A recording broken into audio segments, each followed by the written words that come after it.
Well, welcome everyone. My name is Sarah Pearson. I am the assistant conductor for the Symphony of Northwest Arkansas, and I want to welcome our acting concertmaster for our upcoming concert on Saturday, February 17th, Defying Expectations. Welcome, Natalia.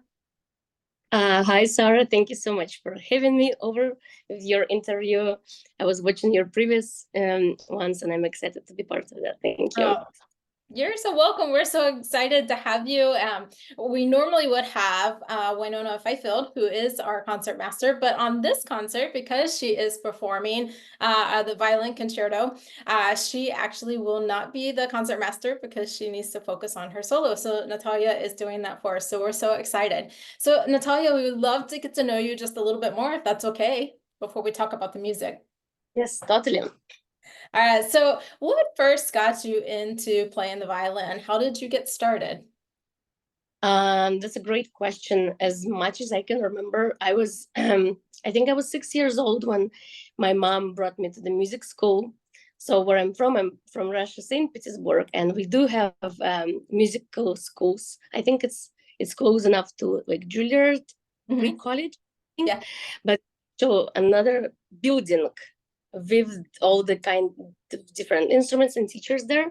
So she brought me there to do some audition, and I had to sing the song, and I had to tap the rhythm to make sure I can follow along and everything. And then they would look at you, at your hands, at your behavior, and actually suggest you the instrument. But I remember vividly, I was crying my hardest because I wanted to play piano badly. I remember like my mom pulling me, and I was just, I want to play piano, and she said, no, let's do the violin. And so, my family, my both parents are musicians. And so I think the path was kind of pre-chosen for me. And I bet I had some, artistic appearances when I was a child. So obviously they were like, yeah, let's try her on the violin or something. So, and that's how I got to play the violin. And then I actually got to play the piano because in Russian schools, you have to play the piano as your secondary instrument unless you play piano. So I got to play that one too. That's amazing. And that's similar to our music schools here in the States. Like you have your primary instrument, and if you don't know how to play the piano, it has to become your second instrument because it's like our go-to for everything. It becomes our ground, so to speak. What is your favorite work to play? Obviously, you've been playing since a young child. Do you have like a favorite work that you enjoy playing on the violin? I think there's so many types of the work we can play. Oh, yeah. Chamber, symphonic works or solo pieces, or just. But if I would by myself play solo, for example, I love anything that has to do with Prokofiev music. Just his keys, his musical language and jokes he does with that. It always gets me. And his violin concerto number 2 second movement, I think is just beautiful. It's really hard to perform nicely, challenging, but I love that a lot. And obviously, all the symphonic works with the entire orchestra, I really enjoy something like dance on and that kind of style. I really love too. That's amazing. I love Prokofiev, and actually just have been like teaching about him as a composer to some of my college and high school students. He's just amazing. What is the best advice that you've ever been given musically? Musically, I think it's hard to perform when something is challenging, like fast passages, right, or technical side of that, and it's hard to stay musical of that. It's hard to stay present as a within the phrases and everything. So I think my teacher Ben Sayevich from Park University, he once said, try to play all the technical stuff just as you play just a musical passage. Like just really don't think about like all of the crazy happening stuff. Just think of one musical line, and it really helps to go through one of the, Kind of like you have know, an idea or adjective or something in mind to be yeah, able to focus, yeah, to be able to make it yes. come to life. Yeah. I love to also convey the same to my students whenever we see something challenging, to think of, I mean, you do have to practice it, obviously, but eventually just to think of the phrase and the direction and what's the final point where you arrive. I think that helps to mentally, you just shift your attention to a completely different thing. And that's, it's not like a huge advice, but it's actually helping to just get through some of the hard. I love that. And it kind of leads us into our three works that we're going to talk about coming up on Defying Expectations. Mhm. Our first composer, Darius Milhaud, he wrote a piece, and it was actually later on performed and made famous with a ballet in 1920. And the piece that we're going to be focusing on, he was a traveler. I don't know how many of our patrons or people listening, or maybe even you, Natalia, that like to travel, but he did. And it was through his experiences that he gleaned these different Mhm. cultures and their different dance styles. And one in particular was when he was in Brazil. This piece is focused on Brazilian music. And I know as you've been preparing for to lead as the concertmaster, I'm sure you have your process with this piece, but it absorbs like the musical impressions of the Brazilian country, from the tango to many other like styles that are found within there. Like you have I want to say, like, I don't know, it has almost like a rondo style to it, like tango. Right. But maybe you want to speak to a little bit about, from your perspective as a concert master, about this piece. I'm actually extremely excited about it. Certain piece. Again, this, charming dissonances and the texture of the music and how abrupt, you just don't know, I didn't expect how tam da da dan dan, like it was. It's very exciting. It is exciting, and making bowings for that one Mm. specifically was a little bit of the challenge. We got some music that was pretty empty, so I had to watch several different performances and just see how things would work. But it took a lot of pencil for Yes. me to decide, because the rhythm is repeating somewhere and then it's quite similar, then it's not. So I had to you know decide which accent or which little 16 note would mean, would be more important to emphasize. And so therefore trying to do, plus the tempo is pretty fast, all of that. So Sure. it was Yeah. hard for me to listen. So I definitely listen to that a lot in different orchestras. And um, no, I have never played it before, I have to say. So it's going to be a new experience for me, but it's really, really interesting. So um, really like that piece. Yeah, it's really And amazing. He like took mixtures of things like your tango and sambas and put them together, and you fill those like you're talking about, like, where do I put this right, accent? And in your research, I'm sure you came across that, because originally it was for he had written for a friend, and then pulled it back, and with some more reviews had contacted another friend, and he was like, oh, this will be perfect, we'll make it into a ballet. And that's how it really became known, and right. later on a concert piece. I know his original thought was to make it as an accompaniment for the Charles Chaplin's Yes. silent movies.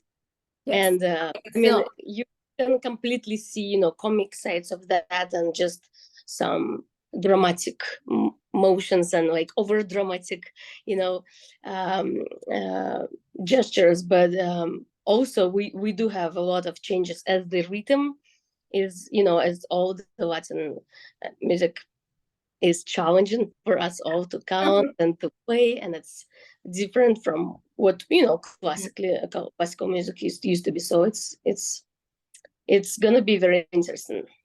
Yeah, it'll be interesting, and I think it will be one that our audience will want to hear again to come up. It's super exciting, and we have posted. If you're watching this video, you can go to our Inside the Music, which is probably how you filmed Mhm, this video, and be able to listen to it ahead of time, so you can kind of get it in your mind's ear what this is going to sound like. mhm, So we're going to shift gears. We're going to talk about our next piece. This is the one that features our concertmaster Winona on Mac Bruch, his violin concerto.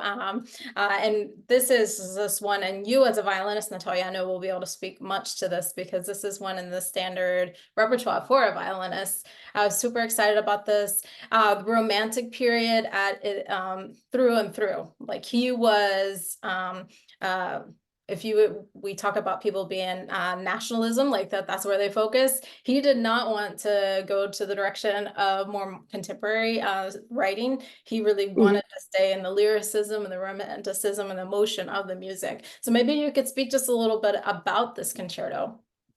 I think you pretty much said a lot of things about it. I would say that the second movement again, like as in Prokofiev and Sibelius concerto, this second movement also stands almost alone, by itself, and we can call it like as a heart of the concerto, and the melody itself could be just I think the concerto is famous for just its melody by itself, and the very opening. I love the fact that the violin gets to play after our entrance by itself for some time, just to open up the story. And it sounds quite sad, but it's very, very beautiful. And I think it is, has how his concertos are virtuosic, for us violinists, and it's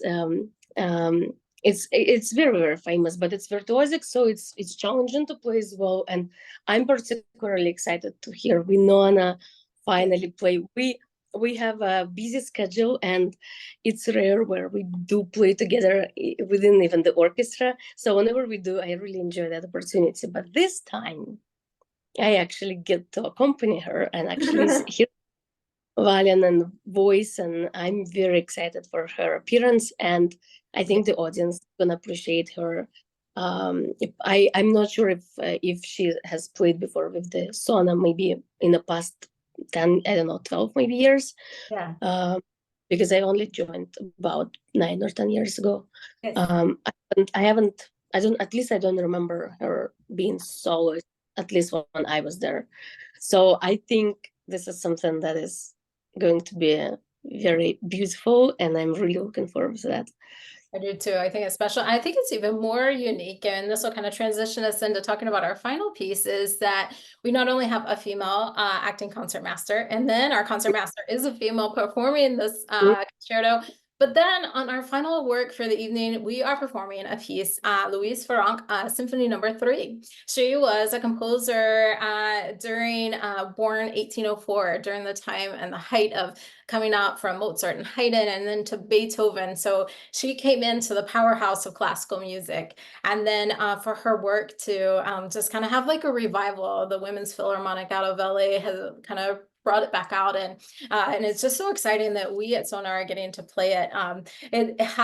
It's four movements, like your standard classical symphony, but it is just packed full of amazing writing, because at the time she as a young composer, wanted to study music, and that was unheard of. So she took private lessons at the Paris Conservatory, and later on met her husband, Franck, who she would travel with touring, and eventually they would settle down and open their own publishing company. But she was primarily a pianist, and then she later on really started to dabble and write orchestral works. And this third one is amazing. I don't know if you've played any of her works before, Natalia, or if you want to speak just a little about your preparation in Yeah, this piece.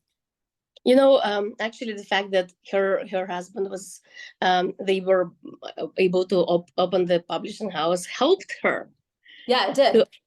publish her works, because otherwise I don't think should be heard of or anything back then. I mean, during that time, no one would expect, or as I read about it, people back then were not even interested that much in the symphonic style or symphonic works that much. So a lot of composers, if like, you know how nowadays if you want to be popular you have to have TikTok or some sort of like online presence. Back then, if you wanted to be a popular composer, you had to write operas. And so here is female composer writing her symphonic work. What's about that, you know? But I think I hope she was in a good relationship with her husband. She was married at 17 years old, so very young. But she got lucky, so they opened that publishing house, and they were able to publish her works. That's how we are lucky to know. I find her style very charming, and I see this romantic era that influenced her. Particular work that is close to my heart that I know of is the variations on a Russian theme. Yes. That one, you think it sounds like, I don't like to compare composers, but it sounds like they're each are special in their own way. But that's the style I really love. And this specific symphony, I've never played it before, but I'm very excited because I don't know, especially like I'm here on the side, I'm looking at the score. But you know, some specific melodies are just, they're kind of, you know, just speaking to my heart, and I can see how she has this little bit of the drama and operatic still feature in that, while having very elegant presence of like more, you know, like some play and some drama, maybe a little bit of Tchaikovsky, you know, like in that kind of how the music flows. So I'm really looking for to try to play it. Some of the movements specifically, I think, was the third, fourth movement. The third, it's super exciting. Like the fourth movement. Melodies. Yes. So that's gonna be really interesting, and you know, she has a lot of dynamic changes, and it's very bright, and I bet the audience would love it. And I learned she's only gaining the like now getting her popularity 177 years later after. Yes. I love it. You know, she truly made this her own. I mean, she was surrounded by the greats, and she adored Beethoven, and she talks about it in her memoirs, her diary. But she still, you know, she took some of his dramaticism and used, it was kind of like she gleaned from these different composers, but made it her own. And the outside movements, the first and the fourth movement, are so exciting. And then the internal ones just are kind of, like you said, even before on the violin concerto, it's like the heartbeat. There's such lyricism and beautiful melodies that I think that's truly something for everyone, not just in this piece, but the whole concert. Yes. Not I was thinking if you were to ask me which piece is my favorite, and I was like, what if you don't ask me this? Because I could not, you know, I would not be able to choose, because it truly has its own, you know, like if I did play Bruch, I'm very familiar with that work, but the fact that Winona is playing this makes it very special for me. So I'm really curious. And but the other two works I have never played, but I studied them, and so I'm excited for each of them very much. Yeah, and I think each of these pieces, as we talked about, really sum up our theme for the concert of Defying Expectations. Louise did that. She defied the expectations for the time period. They didn't know what she was capable of. And then even our violin concerto featuring Winona, it's truly going to be amazing. And I hope people come expectant to hear something amazing. And then even our opening piece, looking at music from Brazil, and just how the shifts and changes in it. I think that they're in for an amazing treat on Saturday, February 17th at 7:30 p.m. And Natalia, thank you so much for joining us today. I know that I've enjoyed getting to spend this time with you, and our patrons will as well. And I'm excited to see you in just a few week or so. Actually, on the 14th. Yes, right. We get to celebrate Valentine's Day together. So yes. Thank you so much. And we look forward to see everyone at our upcoming concert. Thank you. Bye, everyone.